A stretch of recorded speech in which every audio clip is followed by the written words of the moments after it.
जय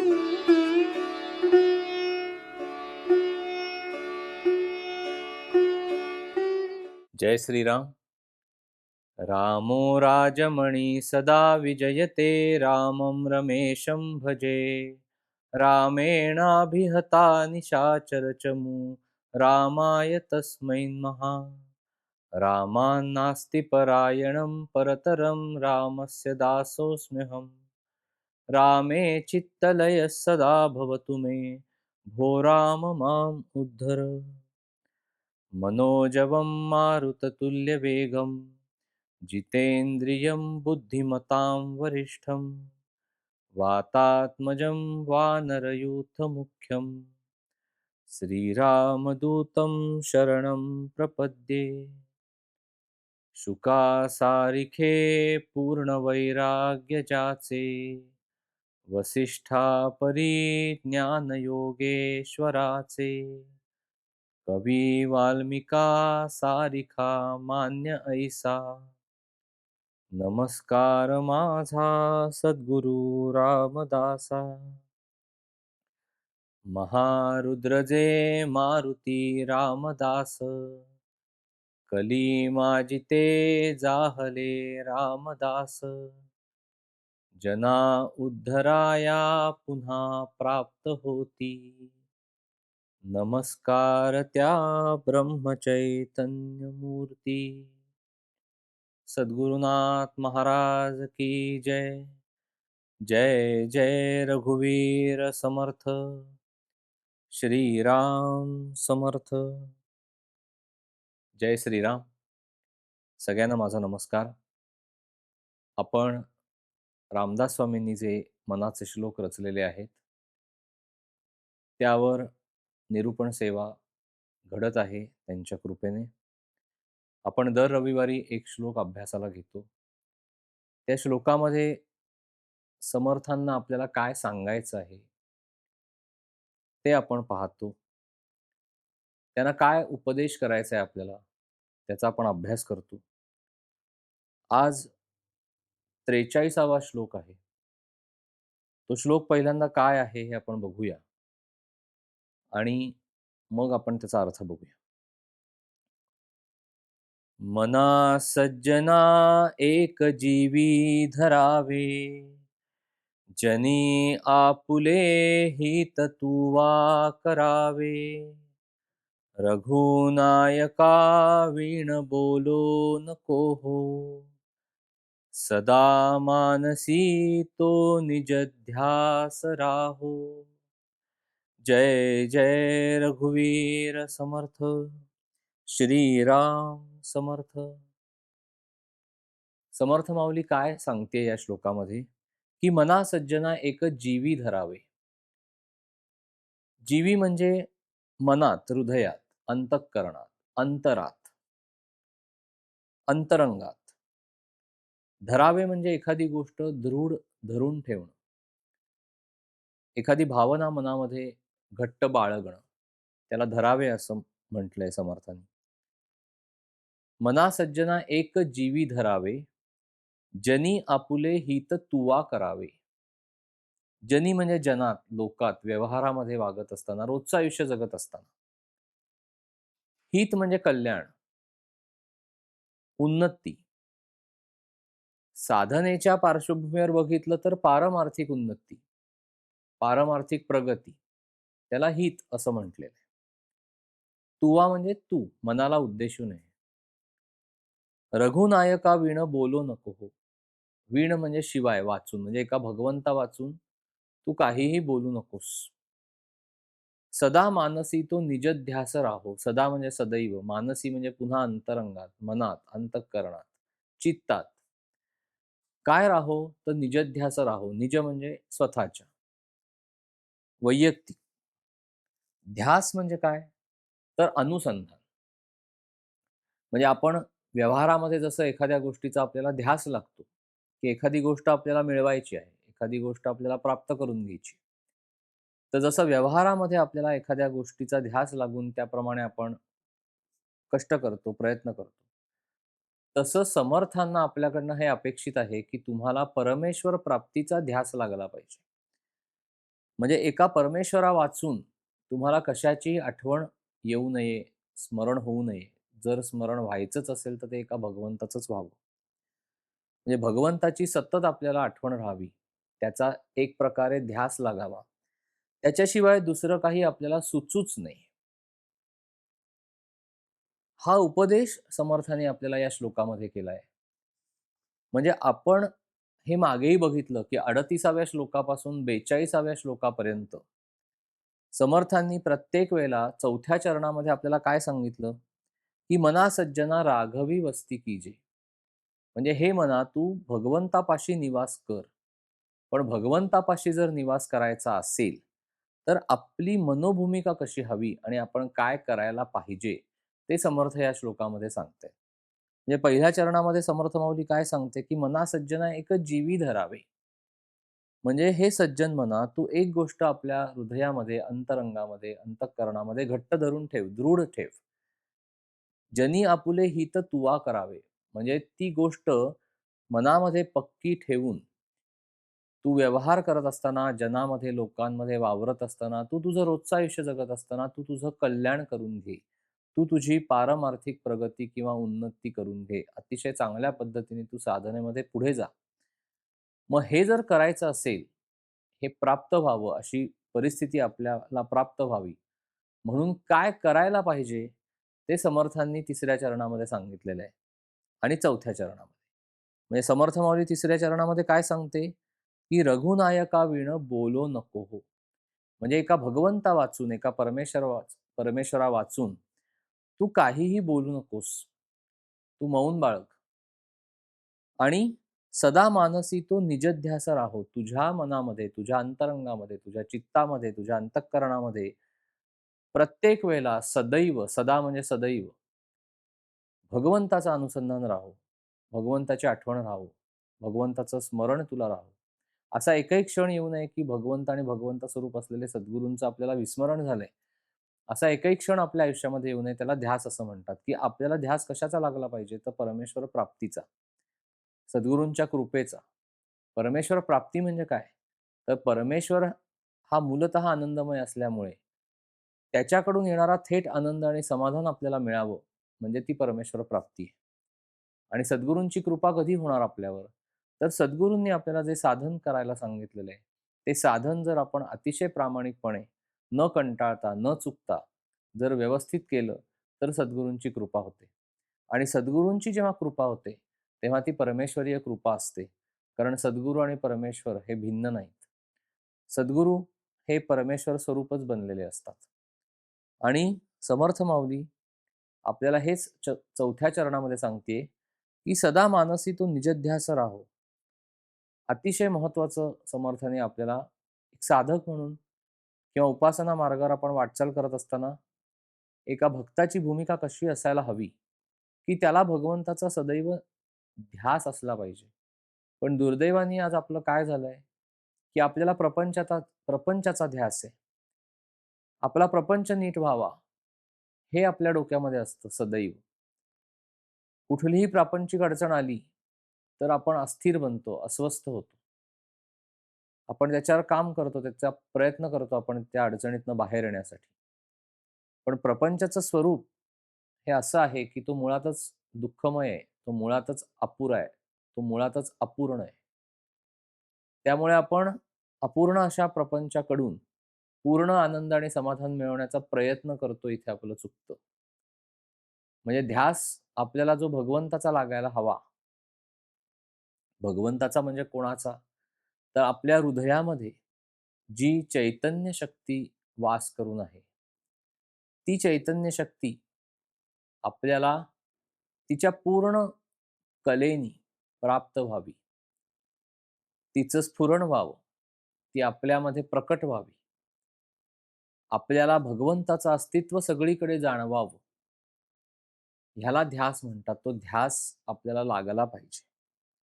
म्हणजे रोजचं आयुष्य जगत असताना कसं जगायला पाहिजे एखाद्या व्यक्तीनी, साधकानी, भक्तानी, हे समर्थाने आपल्याला इथे सांगितलंय.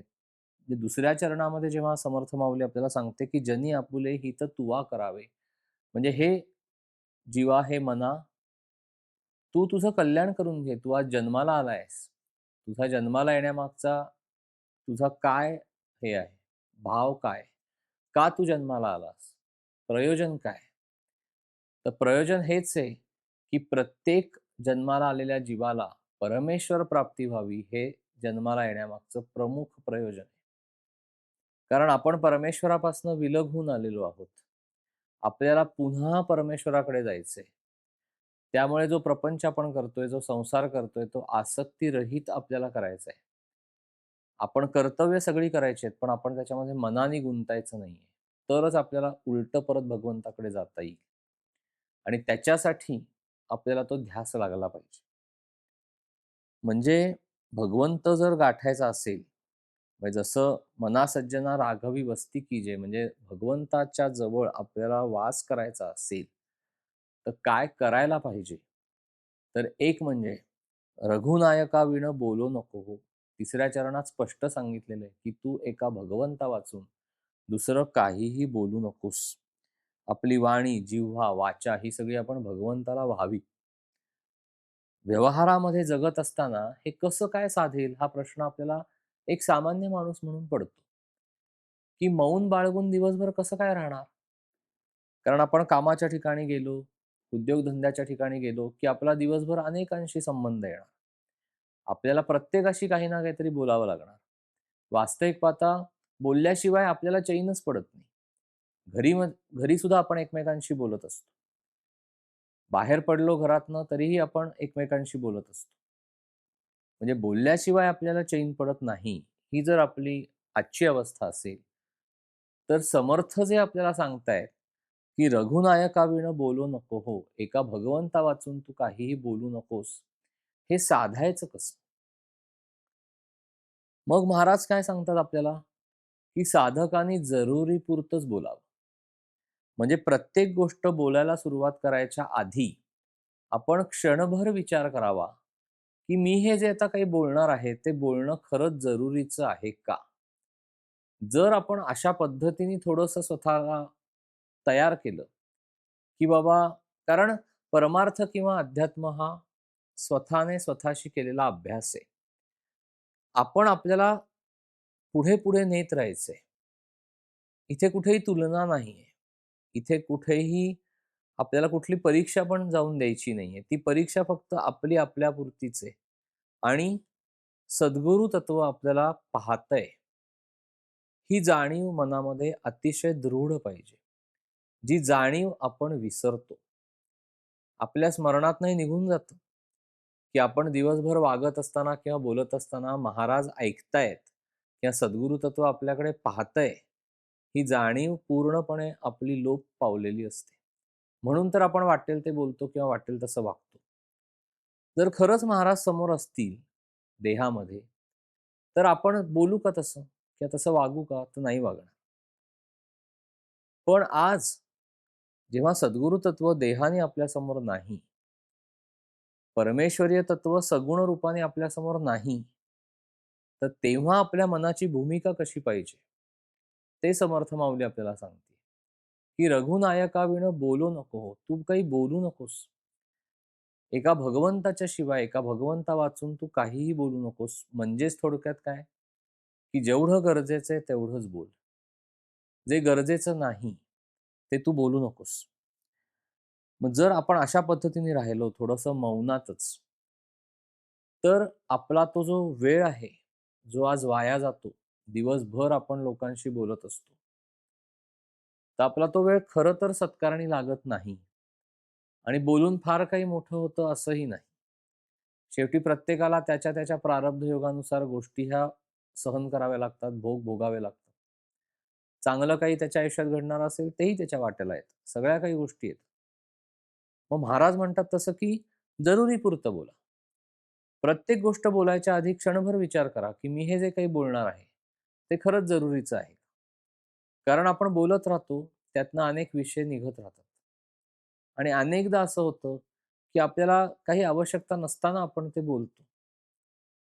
मग जरुरीपुरतं बोलायचं म्हणजे आपला व्यवहार सांभाळण्यासाठी जे बोलणं आपल्याला घरामध्ये किंवा कामाच्या ठिकाणी मित्रपरिवारामध्ये, नातेवाईकांमध्ये जिथे-जिथे आपला संपर्क माणसांशी येतो, तिथे-तिथे बोलत असताना आपण हे डोक्यामध्ये ठेवलं पाहिजे, की मला जेवढं आवश्यक आहे तेवढंच मी बोलणार आहे. काय होतं, आपण नकारात्मक बोलत राहिलो, की नकारात्मक लहरी आपल्या आजूबाजूला आपोआप तयार होतात आणि त्याचा आपल्यालाच त्रास होतो. कारण एकदा लहरी वाचेच्या माध्यमातनं बाहेर पडल्या, की त्या नष्ट होत नाहीत. म्हणून आपल्याला बोलणं अतिशय सांभाळायला लागतं. राग जेव्हा येतो, म्हणजे क्रोध येतो, त्यावेळेला बघा तोंडून अपशब्द बाहेर पडायला सुरुवात होते. अपशब्द बाहेर पडायला सुरुवात झाली, की आपल्या शरीरामध्ये जी ऊर्जा उत्पन्न झालेली असते साधनेच्या माध्यमातून, ती सगळी त्याचा ऱ्हास व्हायला लागतो. म्हणून महाराज काय आपल्याला सांगतात, जेवढं जरुरीपुरतं आहे तेवढंच बोला. पण मौन म्हणजे उदासीनता नाहीये. काही वेळेला कसं होतं, उगीचच मौन बाळगून हातवारे करत बोलणं, हे सुद्धा महाराजांना अपेक्षित नाहीये. महाराज म्हणतात, की बऱ्याचदा ते हास्यास्पदच होतं. त्याऐवजी जेवढं शक्य गरजेचं आहे, तेवढंच बोलावं. बाकी सगळा वेळ हा आपण भगवंताच्या स्मरणामध्ये, भजनामध्ये घालवावा. चिंतनामध्ये घालवावा. म्हणजे जेवढं आवश्यक आहे तेवढंच बोला. आणि अजून एक समर्थाने करायला सांगितलंय, म्हणजे जर आपल्याला "मना सज्जना राघवी वसती कीजे" हे जेव्हा समर्थ माऊली आपल्याला सांगते, की तू भगवंताजवळ निवास कर. त्याच्यासाठी तो निवास व्हावा आपला त्याच्या चरणाशी. म्हणून काय करायचंय? तर "सदा मानसी तो निज ध्यास राहो." भगवंताचा आपल्याला सदैव ध्यास लागला पाहिजे. जसा सर्व संतांना लागलेला होता. प्रत्येक संतांची चरित्र जर आपण अभ्यासली, तर संतांना एका भगवंता वाचून दुसरं काहीही दिसत नव्हतं, सुचत नव्हतं. त्यांच्या वाणीतनं जे बाहेर आलं, ते अभंग रूपाने पदांमधनं, गीतांमधनं त्यांनी स्तुतीच केलेली आहे भगवंताची. दुसरं काही संत बोललेच नाहीत. ते एका भगवंताशिवाय दुसरं काहीही बोलले नाही. तेच समर्थांना आपल्याकडनं अपेक्षित आहे. म्हणजे मनामध्ये जर भगवंताचा ध्यास खरोखरी लागला जर आपल्याला, तर खरं सांगू का आपल्याला बोलावसंच वाटणार नाही. म्हणजे महाराज म्हणतात तसं, की 2 गोष्टी होतील. एक गोष्ट अशी होईल, की मनुष्य फक्त भगवंताच्या विषयीच बोलेल. दुसरा कुठलाही बोलण्याचा विषय आला, तर तो त्या बोलण्यात भाग घेणार नाही आणि स्वतः बोलणार पण नाही. तो फक्त भगवंताविषयी बोलेल किंवा तो थेट मौन बाळगेल आणि तो आत भगवंताच्या चिंतनामध्ये राहील. या दोन्ही गोष्टी समर्थांनी 3ऱ्या आणि 4थ्या चरणात सांगितलेल्या आहेत, की "रघुनायकाविण बोलो नको हो आणि सदा मानसी तू निजध्यास राहो." म्हणजे एका भगवंताच्या वाचून, एका भगवंताशिवाय तू दुसरं काही बोलू नकोस आणि तुला ध्यास लागला पाहिजे. ध्यास म्हणजे आपण मगाशी बघितलं तसं भगवंताचं सदैव स्मरण किंवा आठवण, अनुसंधान. आता इथे आठवण आपण कशाची करायची? तर भगवंताच्या सगुण रूपाचं ध्यान करावं, महाराजांनी सांगितलंय. भगवंताच्या हास्यमुखाचं ध्यान करावं. आता रूपाचं ध्यान हे जास्त वेळ टिकत नाही, हा आपल्या सगळ्यांचा अनुभव आहे. बघा आपण जरी नामाला बसलो, तरी ज्या देवतेचं, ज्या सद्गुरु तत्वाचं आपण नाम घेतोय, त्याचं रूप, त्या रूपाचं ध्यान आपल्या अंतःचक्षुसमोर कितीसं राहतं, जास्त वेळ राहत नाही. नाम चालू राहतं. मग अशा वेळेला काय करायचं? आता तर भगवंत सगुण अवतार घेऊन आपल्या पुढ्यात येणार नाही. आता तर ह्या कलियुगामध्ये नामाचा अवतार आहे. मग नाम भरपूर घेतलं म्हणजे काय होतं, की चराचरामध्ये जो व्याप्त परमेश्वर आहे, निर्गुण निराकार अवस्थेमध्ये जो आहे, तो सगळीकडे सगुण साकार झालेला आपल्याला सापडतो. मग एखाद्या वेलीवर जे सुंदर उमललेलं फूल आहे, त्याच्यात आपल्याला भगवंत सापडतो. एखादा छोटा मुलगा आहे, त्याचं हास्य हे नेहमी बघा छोट्या मुलांचं अगदी निर्मळ असतं. त्यात कुठलाही छदमीपणा नसतो, त्यात कुठलाही स्वार्थ नसतो. अतिशय निर्मळ हास्य असतं छोट्या मुलांचं. म्हणून तर आपण छोट्या मुलांना परमेश्वरा स्वरूप मानतो. त्या हास्यामध्ये आपल्याला भगवंत पाहता आला पाहिजे. जे निर्मळ आहे, जे पवित्र आहे, जे पावन आहे, जिथे-जिथे श्रद्धा आहे, जिथे-जिथे निष्ठा आहे, तिथे-तिथे भगवंताचं अस्तित्व आहे. म्हणून आपण काय करावं? जर आपल्याला सदा मानसी तो निजध्यास राहो हे जर साधायचं असेल, तो ध्यास आपल्याला लागायचा असेल, तर जगामध्ये जो सगळा कोलाहल चाललाय आज, तो आपल्यापुरता आपण शांत करून घ्यावा. डोळे मिटून शांत बसावं. अंतःचक्षूसमोर भगवंताच्या हास्यमुखाचं ध्यान करावं, म्हणजे आणावं भगवंताला. डोळे बंद आहेत, शांत बसलोय आपण. रोज आपण बसलं पाहिजे. आज आपण बसतच नाही. मग भगवंताचा अनुभव आपल्याला कसा येणार? भगवंताकडनं जी स्थिरता येते, भगवंताकडनं जी स्वस्थता येते, भगवंताकडनं जी पवित्रता येते, ती आपल्याला कशी मिळणार? कारण आपण देवासाठी 10 मिनिटं सुद्धा दिवसातली काढत नाही. आपल्याला इतकं प्रापंचिक काम आहे, की आपण म्हणतो की नाही वेळच नाही हो आम्हाला. कुठे आम्ही ते उपासना आणि साधन करत बसलो. म्हणजे काय आहे, तो ध्यास लागावा, ही पहिली कळकळ मनामध्ये आली पाहिजे, की नाही मला भगवंताचा ध्यास लागला पाहिजे. ती कळकळ पहिली आली, की तो ध्यास आपोआप लागेल. मग अशा वेळेला काय करावं? तर आपण आपलं मन मानस पूजेमध्ये रमवावं. मानस पूजेसारखा दुसरा मार्ग नाही. परमेश्वराकडे जाण्यासाठी किंवा सद्गुरू तत्वाची गाठ आपल्याला मानस पूजेतनं घालता येते. मग सद्गुरूंच्या चरणी आपण बसून राहावं. आपण दुसरं काही करायचं नाही. आपण आपल्या सद्गुरूंच्या पायापाशी बसून राहावं. आपण आपल्या भगवंताच्या चरणाशी बसून राहावं मनाने. नामामध्ये दंग व्हावं, कोणाशी काही बोलू नये. आपण बऱ्याचदा ह्याचा अनुभव घेतो, की जेव्हा आपण नामसाधना करत असतो, एक साधारण 15-20 मिनिटं, 25 मिनिटं गेल्यानंतर मनाची अशी एक अवस्था येते, डोळे घट्ट-घट्ट मिटलेले असतात. एक साधारण ध्यान लागलेलं असतं. जपाची तंद्री, नामाची तंद्री म्हणतात त्याला, ती लागलेली असते. त्यावेळेला अगदी जरा जरी खुट्ट झालं, तरी सुद्धा एकदम आपल्याला हृदयामध्ये धडधडल्यासारखं होतं. म्हणजे इतके आपण त्याच्याशी तादात्म्य पावलेलो असतो. तो निर्गुण निराकार परमेश्वरीय शक्तीचा अनुभव आहे, जो आपल्याला त्यावेळेला येतो. पण त्याच्यासाठी आपल्याला बसावं लागतं. जर अशा पद्धतीने आपण बसलो, तर आपल्याला परमेश्वराच्या निर्गुण तत्वाचा अनुभव घेता येतो. म्हणून ती जी अवस्था आहे, त्या अवस्थेमध्ये जर कोणी आपल्याशी बोलायला जरी आलं, तरी आपल्याला डोळे उघडावेसे वाटत नाहीत, आपल्याला काहीही बोलावसं वाटत नाही. आपल्याला त्या भूमिकेतनं, त्या परिस्थितीतून बाहेर यायला सुद्धा बराच वेळ लागतो. ह्या ध्यानाच्या अवस्था आहेत.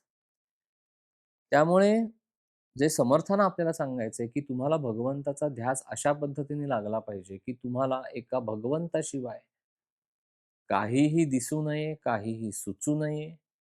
जर आपण बोलत असू तर फक्त महाराजांचा, सद्गुरू तत्वाचा आणि परमेश्वराचाच विषय आपल्या बोलण्यामध्ये पाहिजे. म्हणजे आपल्याला दृढ भावनेने हे जाणून घ्यावं लागतं, की परमेश्वर हा सगळीकडे चराचरामध्ये भरलेला आहे. म्हणजे तो जसा सजीव प्राण्यामध्ये आहे, तसा एखाद्या निर्जीव वस्तूमध्ये सुद्धा आहे. तो काही केवळ दगडाच्या किंवा धातूच्या मूर्तीत नाही. आपण मगाशी बघितलं त्याप्रमाणे आपल्याला भगवंत हा निर्गुण निराकार रूपानी सगळीकडे पाहता आला पाहिजे. मग एखाद्या सृष्टी सौंदर्याने आपण जेव्हा आनंदित होतो, तर ती सृष्टी उत्पन्न कोणी केलेली आहे? भगवंताने उत्पन्न केलेली आहे.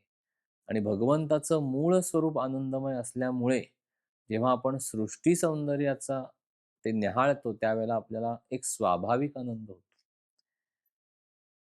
म्हणजे जिथे-जिथे पवित्रता आहे, जिथे-जिथे मंगल असं सगळं आहे, तिथे-तिथे भगवंताचं स्थान आहे. आणि हे कळणं, हे अंतःकरणामध्ये दृढ होणं, हे समर्थन अपेक्षित आहे. म्हणून समर्थाने आपल्याला पहिल्या चरणामध्ये काय सांगितलं, की "मना सज्जना एकच जीवी धरावे. जनी आपुले हित तुवा करावे." म्हणजे तू तुझं कल्याण करून घे, ही भावना मनामध्ये दृढ ठेव, की एका भगवंताशिवाय आपल्याला दुसरा काहीही कुठलाही आधार नाही. त्यामुळे एका भगवंताशिवाय आपण दुसरं काही बोलू नये. जर बोलायचीच वेळ आली, तर जरुरीपुरतंच बोलावं. आणि म्हणून समर्थ माऊली 4थ्या चरणामध्ये आपल्याला सांगते, की "सदा मानसी तो निजध्यास राहो." म्हणजे आपल्याला सतत भगवंताचा ध्यास लागला पाहिजे. त्याची आठवण आपल्याला सतत आली पाहिजे. म्हणून महाराज सुद्धा काय म्हणतात, की "आता करा चित्त स्थिर, हृदयी धरा रघुवीर." तुम्ही तुमचं चित्त पहिलं स्थिर करा. आज आपण सगळेजण अशा अवस्थेमध्ये आहोत, की भूतकाळामध्ये ज्या घटना घडून गेल्या आहेत, त्याचा त्रास आपल्याला होत असतो. आपल्याला भविष्याची चिंता लागून राहिलेली आहे. त्यामुळे आपल्याला आजचा चालू वर्तमानाचा क्षण जगता येत नाही. आणि सगळे संत आपल्याला निरनिराळ्या पद्धतीने हेच सांगत असतात, की तुम्ही भूतकाळाची आठवण करू नका आणि भविष्यकाळाची चिंता करू नका. जे तुमच्या प्रारब्धामध्ये लिहिलेलं आहे ते घडणारच आहे. सद्गुरु तत्वाची उपासना करत गेलो, परमेश्वरीय तत्वाची उपासना करत गेलो, की जो भोग आपल्या वाट्याला येणार आहे, तो भोगणं सुसह्य होतं. संत भोग टाळत नाहीत. संत तुम्हाला तो भोग भोगण्यासाठी तयार करतात. कारण त्यांची अशी भूमिका असते, की हा जो भोग तुझ्या वाट्याला आलेला आहे, तो तुझ्या चुकीच्या कर्मातूनच उत्पन्न झालेला आहे. त्यामुळे तू तो भोगून संपव म्हणजे तुझ्या वाट्याला परत ते काही येणार नाही. आणि म्हणून आपण सतत भगवंताचं नाम घेतलं पाहिजे. ते नाम आपल्या हृदयामध्ये स्थिर करायला पाहिजे. जेवढं अंतरामध्ये नाम स्थिर होईल, तेवढं भगवंताचं जे अस्तित्व आहे, जे देहामध्ये आहे म्हणजे पिंडात आहे, तेच ब्रह्मांडामध्ये, चराचरामध्ये भरलेलं आहे. तर ते अस्तित्व आपल्याला जाणवेल.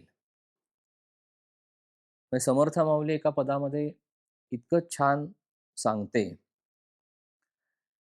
ध्यान करू जाता मन हरपले, सगुण जाहले गुणातीत, जेथे पाहो तेथे राघोबाचे ठाण, करी चाप बाण शोभतसे, राम माझे मनी, राम माझे ध्यान, शोभे सिंहासनी राम माझा, रामदास म्हणे विश्रांती मागणे, जीवीचे सांगणे हित गुज, रघुपती राघव राजा राम, पतित पावन सीताराम.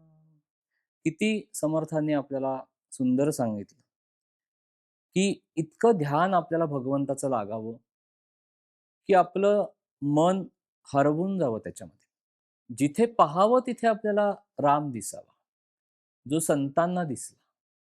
आज आपल्याला सगळीकडे राम दिसत नाही. कारण आपली दृष्टीच तशी तयार झाली नाही.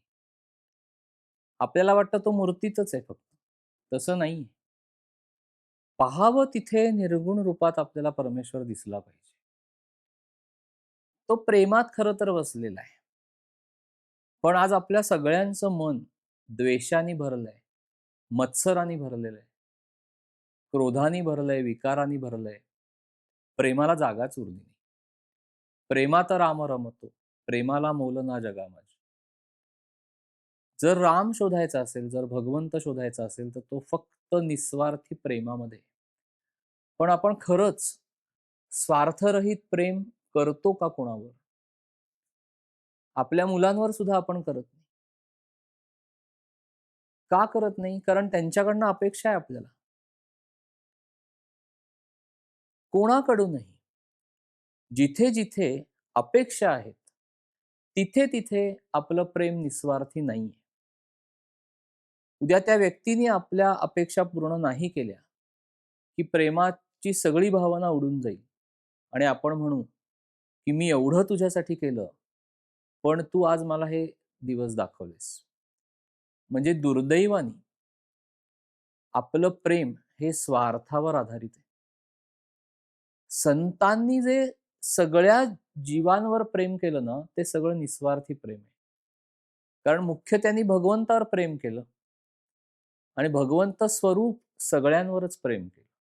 महाराज म्हणायचे ना, की मला सगळी दुनियाच राममय दिसते. जो कोण माणूस माझ्याकडे येतो, तो मला रामस्वरूपच आहे. तो मला रामच त्याच्यामध्ये मला रामच दिसतो. पण आपली तशी दृष्टीच तयार झालेली नाहीये. म्हणून आपल्याला ती अभ्यासाने वाढवावी लागते. तो ध्यास आपल्याला आणायचा असेल, आपल्या अंतरंगामध्ये उत्पन्न करायचा असेल, तर आपली वाणी, आपली जिव्हा, आपली वाचा ही सगळी भगवंताला वाहून टाकावी. म्हणजे त्यातनं चुकीचं काही बाहेर पडणार नाही. म्हणजे एक तर जरुरीपुरतं बोलावं. पण मगाशी आपण बघितलं त्याप्रमाणे काही जण बोलतच नाहीत. तर ते उदासीनतेकडे जातं. महाराज तसं नाही सांगत आपल्याला. महाराज म्हणतात, की मजेने राहा, आनंदाने राहा. अगदी हास्य-विनोद सगळं काही करा. पण त्याच्यामध्ये कुठेही टीका नको, त्याच्यामध्ये कुठेही निंदा नको, त्यात कुठेही नकारात्मक भावना नको. असं राहायला महाराजांना आवडतं. कारण आपण जर स्वतःचं अवलोकन केलं, तर आपल्याला हे जाणवतं, की आपण बऱ्याचदा नकारात्मक बोलतो. ज्या गोष्टी आपल्याला पटत नाहीत, त्याच गोष्टी आपण बोलत राहतो. त्याने काय होतं, आपल्याला पण त्याचा त्रास होतो. आणि जी गोष्ट जशा पद्धतीने घडणार आहे, ती तशीच घडते. आपण फार त्याच्यामध्ये बदल करू शकत नाही. आपण जगातल्या घडामोडींवर भाष्य करत राहतो. आजूबाजूला घडत असलेल्या गोष्टींवर भाष्य करत राहतो. ते बऱ्याचदा टीकात्मक आणि नकारात्मकच असतं. मग बऱ्याचदा अशी जी चर्चा असते, ती निष्फळ ठरते, व्यर्थ ठरते. हाताला काही लागत नाही. बऱ्याचदा आपण काय करतो आपल्या देहबुद्धीमुळे, आपल्या अहंभावामुळे, अहंकारामुळे आपण एक तर दुसऱ्याची निंदा करतो किंवा स्वतःची स्तुती करतो. स्वतःचा मोठेपणा आपण सांगतो. दोन्ही गोष्टी परमार्थाला घातक आहेत. आणि साधं बघा, जे आपल्या म्हणजे जे आपल्या वाचेतून बाहेर पडतं, ते पहिलं मनात उमटलेलं असतं. ती प्रोसेस आहे. म्हणजे वाणी जी आहे, ती जेव्हा वाचेतून बाहेर पडतं, काहीही आपल्या बोलण्यातनं जे बाहेर पडतं, ते नीट अवलोकन करा. ते पहिलं मनामध्ये उमटलेलं असतं. ते मनामध्ये आपण बाळगून बसलेलो असतो. ते आपल्या अंतरंगामध्ये असतं. ते आपल्या अंतःकरणामध्ये असतं. मग काय होतं? आज आपलं अंतःकरण हे विषय वासना आणि विकारांनी भरलेलं आहे. मग आपल्याला दोष दिसतात. आज आपल्या मनामध्ये, आपल्या अंतःकरणामध्ये महाराज म्हणतात तसं निंदेची घाण आहे. त्यामुळे आपण पटकन दुसऱ्याची निंदा करतो. काम, क्रोध, मोह, मद, मत्सर, दंभ, लोभ सगळं काही भरलंय. हे अंतरंगामध्ये असल्यामुळे ते वाचेतून बाहेर पडतं, वाणीतून बाहेर पडतं. अशाला काय होतं? वाचा, वाणी विटाळली जाते. जी जिव्हा आपण भगवंताच्या नामाला वाहिलेली आहे, ती हे बोलण्यात विटाळली जाते. मग आपण अगदी स्वतःचं साधं अवलोकन करावं, की ज्यावेळेला तोंडून अपशब्द बाहेर पडतात, त्यावेळेला अंतरंगात मागे क्रोध किंवा राग आहे. प्रत्येक गोष्टीच्या मागे एक भावना आहे. म्हणजे जेव्हा आपण दुसऱ्याच्या विषयी निंदात्मक बोलतो, तेव्हा मागे काय आहे? त्या माणसाविषयी आपल्या मनामध्ये असलेला द्वेष, मत्सर, असूया हे आहे मागे म्हणून निंदा केली जाते. आत शुद्ध भाव असेल तर मनुष्य निंदाच करणार नाही. आत राग नसेल तर त्याच्या तोंडून अपशब्दच बाहेर पडणार. जेव्हा आपण दुसऱ्याची मखलाशी करतो, त्यावेळेला समजा की तुमच्या अंतरंगामध्ये स्वार्थ आहे. जर तुम्ही निस्वार्थी असाल तर कधीही तुम्ही दुसऱ्याची मखलाशी किंवा लांगुल चालन करणार नाही. जर तुमच्या तोंडून अश्लील बाहेर पडत असतील शब्द, तर समजून जा की तुमच्या मनामध्ये कामभावना जागृत झालेली आहे. त्याच्याशिवाय तुम्ही अश्लील बोलणारच नाही. जे बाहेर पडतंय वाणीतनं त्याच्या मागे अंतरंगात काहीतरी आहे. म्हणून महाराज काय म्हणतात, अंतरंग शुद्ध करा म्हणजे वाणी शुद्ध होईल. जर तुम्ही स्वतःविषयी सतत बोलत असाल, काही माणसांना सवय असते, सकाळी उठल्यापासनं झोपेपर्यंत सतत टीका करत राहणं, दुसऱ्याची निंदा करत राहणं आणि स्वतःचा मोठेपणा मिरवत राहणं. तुम्ही जर स्वतःचा मोठेपणा सतत मिरवत असाल, तर समजा मागे काय आहे? अहंकार किंवा अहंभाव आहे, देहबुद्धी आहे. जे बाहेर पडतंय तोंडून, वाणीतनं, त्याच्या मागे अशुद्ध भावना असते. जर शुद्ध बाहेर पडत असेल, चांगलं बाहेर पडत असेल, प्रेमाचं बाहेर पडत असेल, मायेचं बाहेर पडत असेल, तर समजा मागे आत त्याच्या मागे शुद्ध भावना आहे. भगवंताचं प्रेम आहे म्हणून ते वाणीतनं बाहेर पडतंय. मग महाराज सांगतात ना, की तुमची देहबोली अशी पाहिजे, तुमचं साधन इतकं छान जमलं पाहिजे, की ते अंतरंगातनं उमटत सगळीकडूनच बाहेर पडतं. म्हणजे नजरेत प्रेम येतं, स्पर्शामध्ये प्रेम येतं. वाणी गोड तुमची, की कोणाला खुपणार नाही, अशी तयार होते आपोआप. जिभेला वळणच तसं लागतं, की ठरवलं तरी बोलता येणार नाही दुसऱ्याविषयी वाईट. म्हणून सगळे संत काय करतात? पहिल्यांदा सांगतात, की तुम्ही भगवंताचं नाम घ्यायला सुरुवात करा. जेवढं नाम घ्याल, तेवढं मन शुद्ध होत जाईल. मन शुद्ध झालं, की भगवंताचा ध्यास लागेल. भगवंताचा ध्यास लागला, की दुसरं बोलायला काहीही सुचणार नाही, बोलताच येणार. मन शुद्ध होत गेलं, की मनामध्ये ज्या विषय वासना आणि विकारांचा जो खेळ चालू आहे, तो सगळा कमी होत जाईल. त्याचं प्राबल्य कमी होईल. कारण शुद्ध मन जेव्हा होतं, तेव्हा त्याच्यामध्ये निंदेची घाण नसते. त्याच्यामध्ये अहंकार नसतो. त्याच्यामध्ये काम, क्रोध, मोह, मद, मत्सर, लोभ, दंभ, अहंकार, अहंभाव, असूया काहीही नसतं त्या शुद्ध मनामध्ये. मन शुद्ध झालं की वाणी शुद्ध होते. तोंडून चुकीचं काहीतरी बाहेर पडतंय ह्याचा अर्थ मनात काहीतरी चुकीचं आहे. आणि म्हणून आपलं बोलणं नेहमी गोड असावं असं महाराज म्हणतात. पण काही लोकं गोड-गोड बोलण्याचं पण नाटक करतात किंवा खोटेपणा करतात. तो सद्गुरूंना कळतो. तर नाटकीपणाने वागण्याची पण गरज नाहीये. ते इतकं सहजतेने व्हायला पाहिजे. कुठलीही भावना आणि हे एका दिवसात साध्य होणार नाही. त्याला अनेक वर्षांचा अभ्यास नामाचा करावा लागतो. आणि ते इतकं अंगवळणी पडलं पाहिजे, की हळू आपल्याही नकळत म्हणजे महाराज म्हणतात तसं, की झाड आपण रोज उपटून बघतो का? किती वाढलंय? त्याची मुळं पाहतो किती मोठी झाली आहेत? नाही. वाढलेलं झाड, त्याला किती उंच फांद्या त्याच्या झाल्या आहेत, त्याला किती फळं लागली आहेत, फुलं किती, ह्याच्यावरनं जसं आपण त्या झाडाची वाढ होतीये, नाही होते हे जसं बघतो. मुळं किती वाढली आहेत हे उपटून बघत नाही. तसं आहे, की आपलं साधन बरोबर चाललंय की नाही हे ओळखावं कसं? तर आपलं मन शुद्ध होत गेलं, की आपल्याला कोणाविषयी काही बोलावसंच वाटणार नाही. जर आपण दुसऱ्याविषयी बोलत असू, तर आपल्या मनामध्ये अजूनही शुद्धता आलेली नाही. काही वेळेला कसं होतं, की हे सगळं बोलत असताना एक प्रकाराने मन अस्वस्थ असतं, अस्थिर असतं. म्हणून आपण कोणापाशी तरी बोलतो. पण त्याच्यामध्ये निंदा येऊ नये.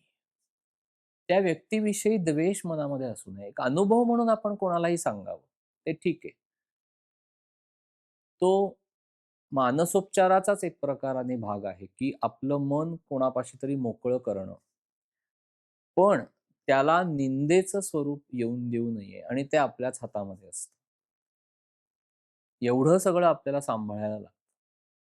मग मन शुद्ध होत गेलं, की वाणी शुद्ध होते आणि मग समर्थना जे आपल्याकडनं अपेक्षित आहे ते होतं. हे जर साधलं गेलं, तर आपोआप आपलं बोलणं कमी होतं. आपलं बोलणं जरुरीपुरतंच राहतं. आपल्या वागण्यामध्ये, बोलण्यामध्ये, नजरेमध्ये प्रेम येतं. आपली वाणी शुद्ध होते. आपलं मन, अंतरंग, अंतःकरण सगळं चित्त सगळं शुद्ध होत जातं. आपण स्वतःची स्तुती करणं बंद करतो. आपण दुसऱ्याची निंदा करणं बंद करतो. आपण आपला मोठेपणा किंवा कर्तेपणा मिरवणं बंद करतो. स्वतःच्या चुकीच्या बोलण्याने आपण दुसऱ्याचं मन दुखावणार नाही याची काळजी आपण घेतो.